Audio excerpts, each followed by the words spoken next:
श्री स्वामिनी जी की कृपा से इस त्रिगुणात्मिका माया से पार करने में समर्थ श्री वृंदावन धाम की रजरानी, श्री वृंदावन धाम की लता यमुना रसरानी, रसिक महापुरुष जन, ये दुर्लभ वस्तु प्राप्त हुई है। जगत में तो साधारण मनुष्यता अगर निर्वाह कर ले तो ही कठिन है, फिर धर्म से चलना और कठिन, फिर भक्ति पूर्वक चलना और कठिन, फिर भक्ति के भावों में विचरना, दास्य भाव, सख्य भाव, वात्सल्य भाव, कांता भाव, सहचरी भाव आदि। अपने को जो ये कृपा मिली है, अब हम मूढ़ता का त्याग करके और परमानंद की प्राप्ति के लिए हर कष्ट सहेंगे, ऐसा निश्चय स्वीकार करना चाहिए। ऐसा हृदय में दृढ़ व्रत धारण करना चाहिए कि शारीरिक मानसिक जो भी हमें व्यथा मिलेगी, अब हम उसे सहेंगे और हर कदम आगे प्रभु की तरफ बढ़ाएंगे। किसी भी परिस्थिति में हम अपने प्रभु का स्मरण नहीं छोड़ेंगे। श्रीपाद प्रबोधानंद जी महाराज कह रहे हैं, अद्यैव मूर्ख चल सर्वमिदं विहाय, वृंदावनाय सकलार्थ सुरद्रुमाय, श्री राधिका सुरतनाथ विशुद्ध भाव, सत्रायमैव कुरु कृत्य समाप्त्यपेक्षा।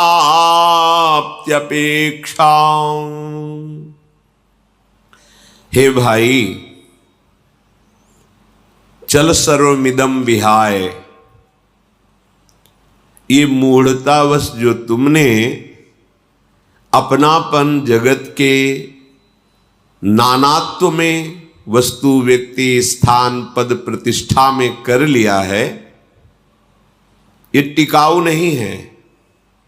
न शरीर, न शरीर के भोग, न शरीर संबंध, किसी भी क्षण सब छूट सकता है, किसी भी हेतु से छूट सकता है। हेतु माने निमित्त, कुछ भी कारण बन सकता है, क्योंकि ये निश्चय तो नहीं ना कि कब शरीर छूट जाएगा। तो रात दिन शरीर के भोगों का चिंतन करना, शरीर संबंधियों का चिंतन करना, ये मूर्खता है। श्रीपाद कह रहे, अद्यैव मूर्ख चल सर्वमिदं विहाय, अद्य अभी, आज ही ये जो तुम्हारा चिंतन चल रहा है, ये बात बन जाए तो मैं सुखी हो जाऊं, ये काम हो जाए तो मैं सुखी हो जाऊं, तो कह रहे मरिष्यसि कदा सखे त्वमिति किम विजानासि किम शिशोः सुतरुणस्य वा ना खल मृत्युराकस्मिकः। क्या तुम्हें ये पता है तुम्हारी किस दिन मृत्यु होगी? क्या तू जानता है कि मृत्यु ये नहीं देखती कि गर्भस्थ शिशु है, बालक है, जवान है, बूढ़ा है, विद्वान है, मूर्ख है, ये कुछ नहीं देखती। उसका केवल कार्य है मारना। वो अकस्मात टूट पड़ेगी आपके ऊपर। मृत्यु राकस्मिकः, ये मृत्यु अकस्मात आएगी और तुम्हारा सर्वस्व छीन लेगी। इसलिए अद्यैव मूर्ख चल सर्वमिदं विहाय, ये मूर्खता है। शरीर का चिंतन होना, शरीर संबंधी भोगों का चिंतन होना, शरीर संबंधियों का चिंतन होना। तो ज्ञान क्या है? अगर ये मूर्खता है तो ज्ञान क्या है? प्रभु का चिंतन होना, प्रभु की सेवा के निमित्त से समस्त कार्यों का चिंतन होना, प्रभु के नाम रूप लीला धाम में ही अपनी दृढ़ निष्ठा होना, प्रभु से ही अपना संबंध मानना, प्रभु के संबंध से ही सबसे प्रेम व्यवहार करना, यह है विवेक, यह है ज्ञान। अन्यथा कोई भी हो, श्रीपाद कह रहे हैं वो मूर्ख है जो शरीर संबंध विषय, शरीर संबंध रिश्ते नाते और शरीर इन्हीं का चिंतन करता रहता है। वृंदावनाय सकलार्थ सुरुद्रमाय, ये वृंदावन तुम्हारी जितनी चाहत है सब पूर्ण कर देगा।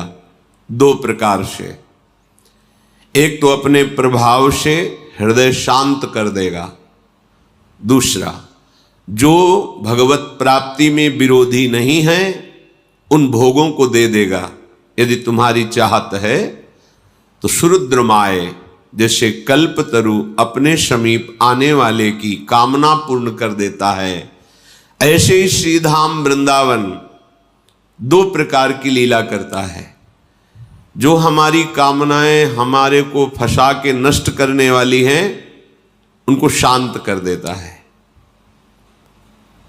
या जो भगवत प्राप्ति में बाधक नहीं है, सहायक है, उनको पूर्ण कर देता है। दोनों विधि से वो कामना रहित कर देता है।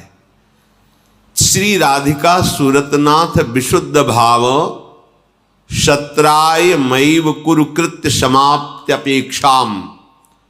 अब तुम किसी कर्म की अपेक्षा मत रखो कि मैं ये करूंगा तो ये मिल जाएगा।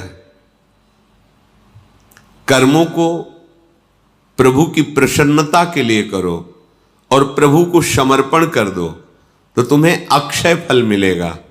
अक्षय जिसका कभी नाश नहीं होता, वो फल है भगवत प्रेम, वो है भगवत साक्षात्कार, वो है तत्वबोध, जिससे आप अखंडानंद प्रेमानंद में निमग्न हो जाएंगे। श्री वृंदावन में प्रिया प्रीतम का ऐसा प्रभाव है,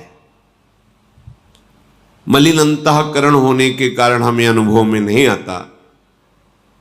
नहीं, कई बार ऐसा धाम की कृपा से अनुभव होता है। बहुत दिव्य धाम है, बहुत कृपालु धाम है। आप लगो तो श्री धाम का आश्रय लेकर के उपासना में लगो, फिर आपको यही धाम दिखाई देगा। अगर आचार्य कृपा न हो, गुरु कृपा न हो, तो हृदय गति की सामर्थ्य नहीं है कि वो चल पावे। हृदय गति रुक जाएगी। ऐसा परमानंद में ये धाम है। कई बार ऐसा अनुभव होता है कि हमारा चित्त कोई ऐसा चिंतन नहीं कर रहा था, अचानक कोई शब्द, कोई वस्तु, कोई व्यक्ति बिल्कुल साधारण प्राकृतिक, और बस चित्त अप्राकृतिक तत्व ने घसीट लिया, डूब गए। ये धाम कृपा। ये ऐसा नहीं कि किसी विशेष को पहचानता हो वृंदावन। वृंदावन को मां कहा गया है, वृंदा टवी, मातृवत प्रेम करता है धाम। वृंदावन ही प्रभाव सुन अपनो ही गुण देत, जैसे बालक मलिन को मात गोद भर लेत। मां के लिए अगर 100 बच्चे हों तो सब बराबर होते हैं। जो बिल्कुल अयोग्य होता है उस पर विशेष प्रेम मां का होता है कि ये तो सब विवेकवान हैं, बुद्धिमान हैं, ये अपने को बचा लेंगे, अपने मनोनुकूल चल पाएंगे, लेकिन ये तो बिल्कुल बुद्धिहीन है, तो हर समय उस पर नजर। तो हमको अपने को ऐसा मानना है कि हम किसी योग्य नहीं, वास्तविक। अब बिल्कुल वृंदावन का मात्रवत आश्रय ले लो। ये वृंदावन धाम श्री किशोरी किशोरजू की अद्भुत सामर्थ्य से युक्त है। अद्भुत सामर्थ्य। किसी दिन किसी उपासक ने स्वप्न देखा था, वो बता रहे थे, हृदय में भारी पीड़ा हुई, अब मुझे वृंदावन जाना है, शरीर वृंदावन में ही है, अब मुझे वृंदावन जाना है। तो वृंदावन से अलग कैसे हो गया, वो सोच रहे थे, अलग कैसे हो गया। बड़ी व्यथा, रोना प्रारंभ। कौन मुझे वृंदावन से दूर ले आया, मैं कैसे वृंदावन से दूर हो गया, एकदम रोना। रोते रोते चेतना जागृत हुई, जागृत में भी वही रोना चल रहा है। फिर ये तो लगा अच्छा ये स्वप्न था, फिर विश्राम, फिर देखा कोई आके कह रहे चलो हम तुम्हें वृंदावन, ऐसे ऐसे विरक्त महापुरुष, ऐसे ऐसे प्रेमी जनों के दर्शन, ऐसी दिव्य शोभा, ऐसी दिव्य सौरभ। बस कहीं यहां भजन का परिश्रम थोड़ी करना पड़ता है, यहां तो भजन स्वयं तुम्हें पकड़ लेगा। यहां फिरे स्वार्थ आपने, भजन गए फिरे बाह। विचार करो, श्री दुर्दास जी ने लिखा है, यहां फिरे स्वार्थ आपने, भजन गए। कैसे? हृदय की गति नहीं है। जिस रस को वृंदावन प्रदान करता है, किसी साधन से प्रवेश हुआ जाए, हृदय की गति, आश्चर्य, सर्वाश्चर्य। देखते देखते दृश्य बदल गया, देखते देखते ये सब पार्थिव दृश्य खत्म। ये सामर्थ्य वृंदावन के साधना की नहीं है। इसलिए श्रीपाद कह रहे अभी चल, तुम्हारा एक काम पूर्ण हो जाए फिर तुम जाओ, ऐसा कभी नहीं हो पाएगा। क्योंकि एक कार्य के बाद कई कार्य आपको और घेर लेंगे। इसलिए अद्यैव, आज अभी श्री राधिका सूरतनाथ विशुद्ध भाव सत्रायमैव कुरुकृत्य समाप्त अपेक्षाम, ये कार्य समाप्त हो जाएगा फिर चले, ऐसा नहीं। आज अभी इसी क्षण निश्चय कर, पता नहीं कब किस क्षण मृत्यु हमारे ऊपर अपना अधिकार जमा ले और हमारी श्वासें छीन ले।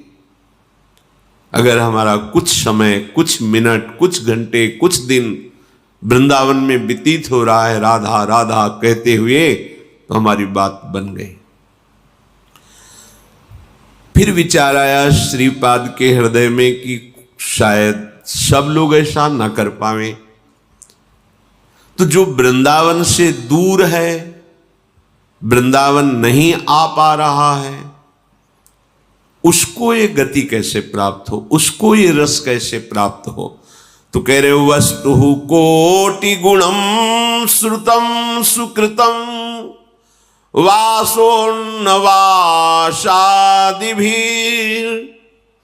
तीर्थे वासयितुः स्वयं हि तरति द्वौ यत्तारयेत् प्रेमानंदरसात्मधामनि परे वृंदावने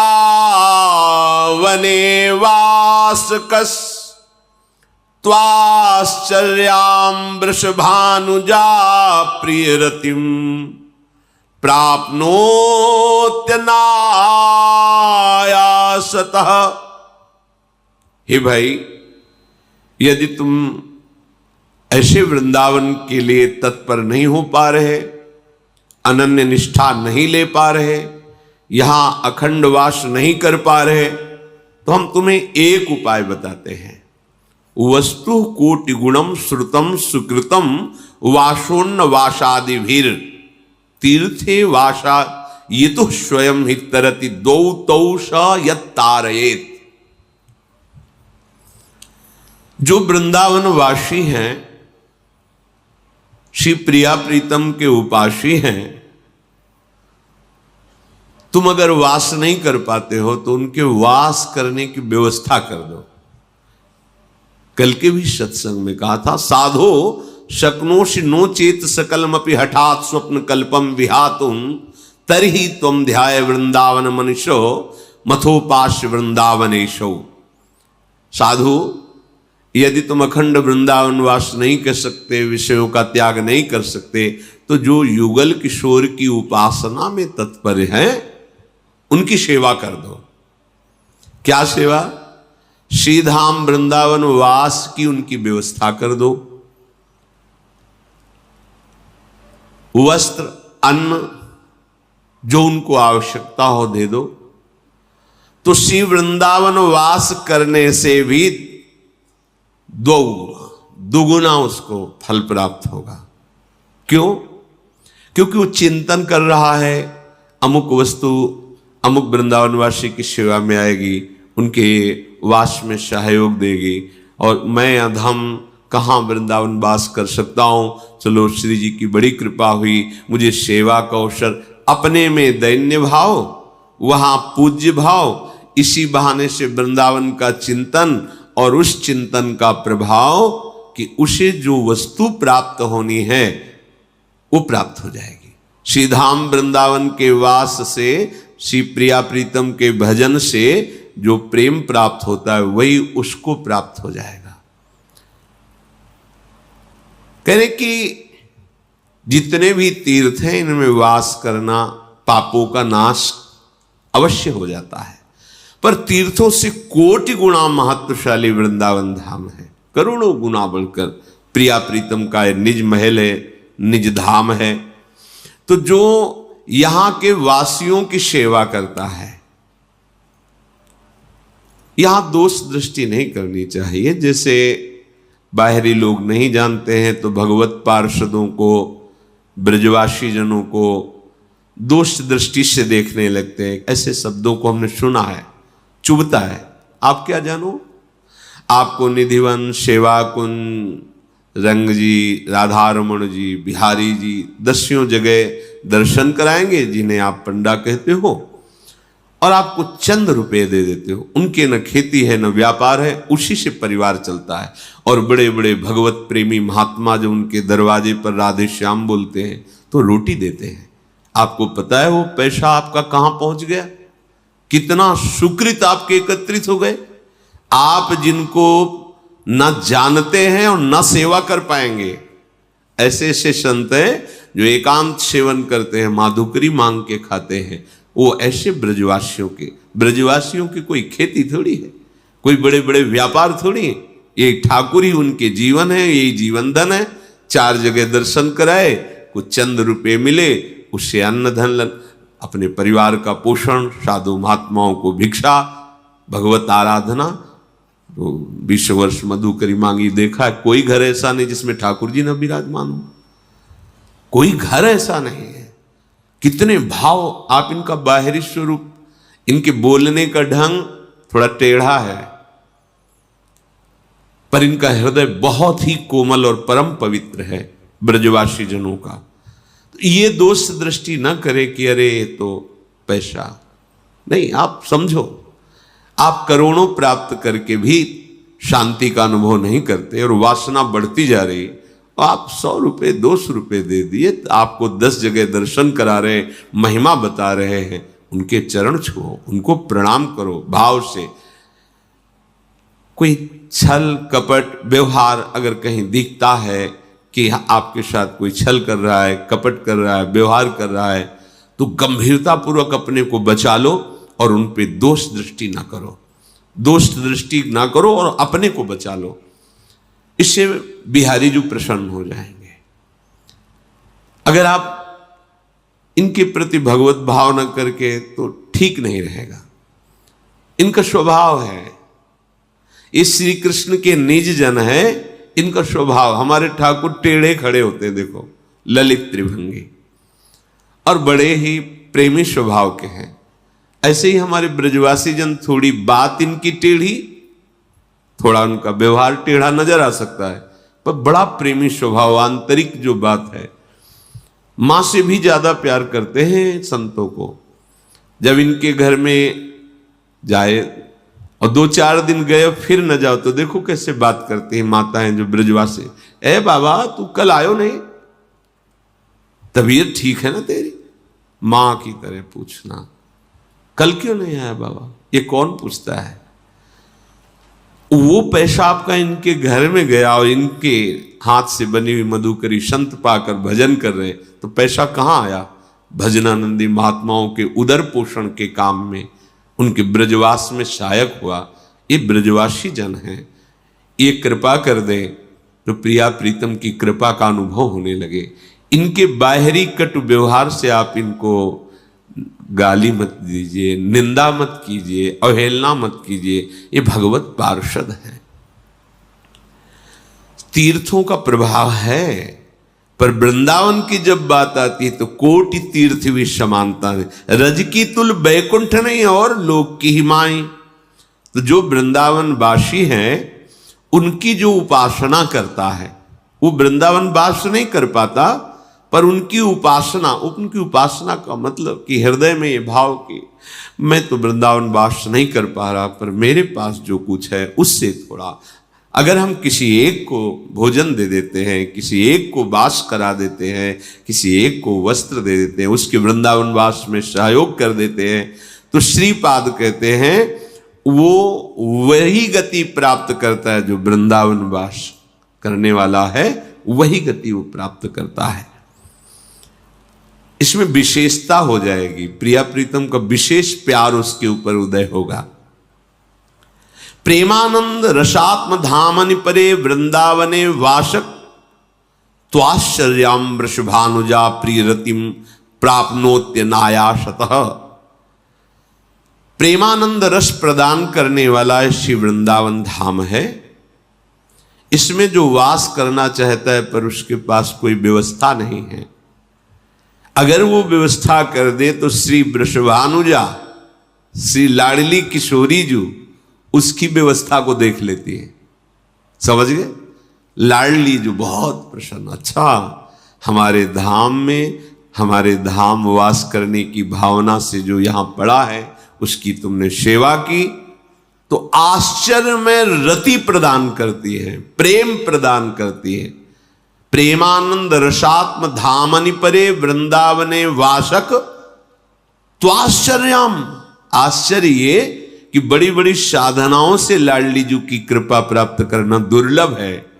वो त्वाश्चर्यम वृषभानुजा प्रिय। अब इसमें एक बात है कि वृषभानुजा लाडली जी और प्रिय उनके श्री लालजू, अर्थात प्रिया प्रीतम की रतिम प्राप्नोत अनायासता, अनायास ही उसे प्रिया प्रीतम का प्रेम रस प्राप्त हो जाता है।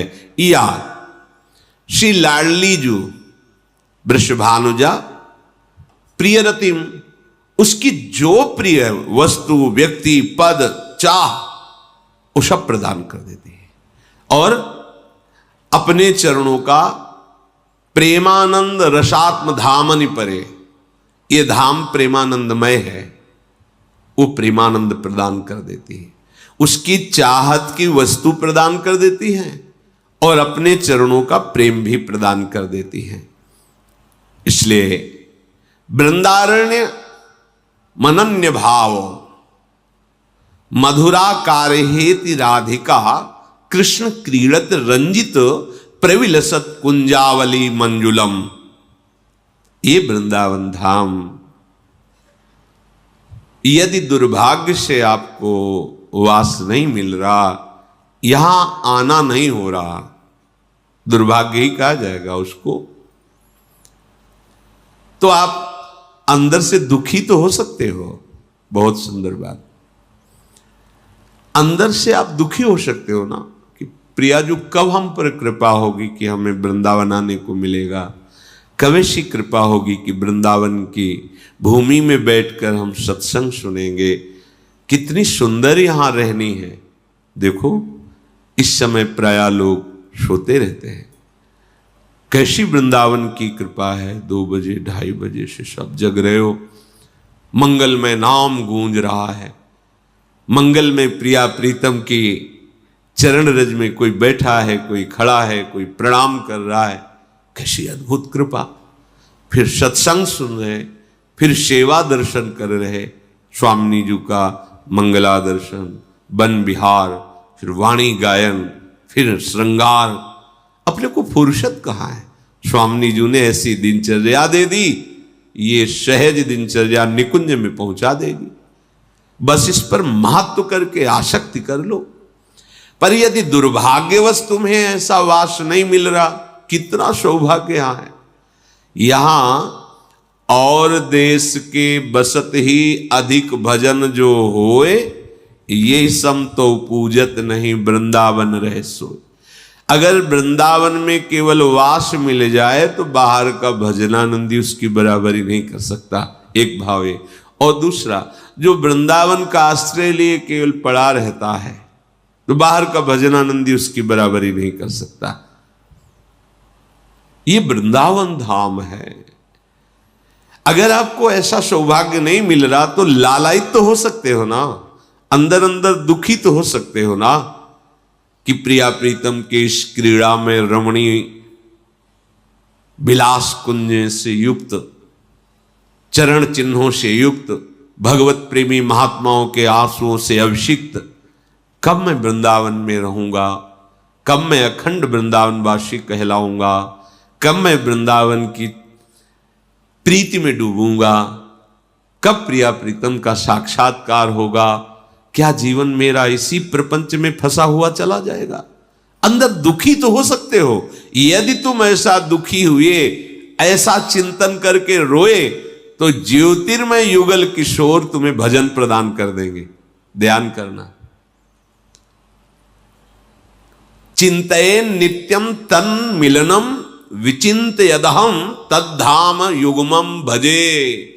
यदि तुम ऐसी चिंता से युक्त हो गए, इतना समय निकल गया इस प्रपंच में, अब पता नहीं आगे कितना जीना है, और ऐसे ही प्रपंच में जीवन निकल जाएगा, कभी भजन नहीं बनेगा, कभी धाम वास नहीं कर पाऊंगा, कभी सत्संग बैठकर नहीं सुन पाऊंगा, कभी परिक्रमा नाम जब ये सब नहीं हो पाएगा। हाय मेरा जीवन तो व्यर्थ गया। हे वृंदावन धाम, हे प्रिया ऐसी जो चिंतन वृत्ति करता है तो प्रिया प्रीतम तन नित्यम तन मिलनम विचिंत यदहम तद्धाम युग्मम भजे। ये धाम स्वयं हृदय में प्रकाशित होकर के प्रिया प्रीतम का भजन प्रदान कर देगा। भजन ये दुर्लभ वस्तु है। भजन नसेनी प्रेम की, इसी से प्रेमारस का रसास्वादन होता है। रात दिन भजन अहोभाग्य है। दर्शन होते हैं ऐसे बाहर से आए हुए वैष्णवजन भक्त जनों के, जिनके आंखों में आंसू होते हैं, गोद में ठाकुर होते हैं, ऐसे लिए दुलार करते। कैसे गृहस्थ है, कितना पावन जीवन है। मस्तक पर तिलक है, गले में कंठी, गोदी में ठाकुर, आंखों में आंसू, और ऐसे वृंदावन आए हैं भाव से। प्रिया प्रीतम उनको अपनी शरणागति, अपना भजन प्रदान कर देते, जीवन कृतकृत्य हो जाता है। इसलिए कलिकाल का ऐसा प्रभाव है कि अब बिना भगवत प्रेमी महात्माओं के संग के, धाम की कृपा के, रजरानी की कृपा के बिना भजन में वृत्ति नहीं लग सकती। आप खुद देख लीजिए, अगर आपको सत्संग न मिले और आप धाम की आश्रय वृत्ति के ना हो तो आपका क्या भजन होता है, आप खुद देख लीजिए। क्योंकि ये सिद्ध सिद्धांत है, बिना सत्संग के भजन नहीं। और सत्संग और भजन दोनों को हमारे हृदय में स्थापित कर दे, ये धाम महामहिम है। साधन को हरि भजन है, कै सत्संग सहाय। अगर हमें सत्संग सुनने को मिलता है और नाम जपने को मिलता है तो अब हमें बिल्कुल चिंता नहीं करनी चाहिए, हमारा काम निश्चित हो जाएगा। काम हो जाने का मतलब हमारे जन्म का परम लाभ मिल जाएगा।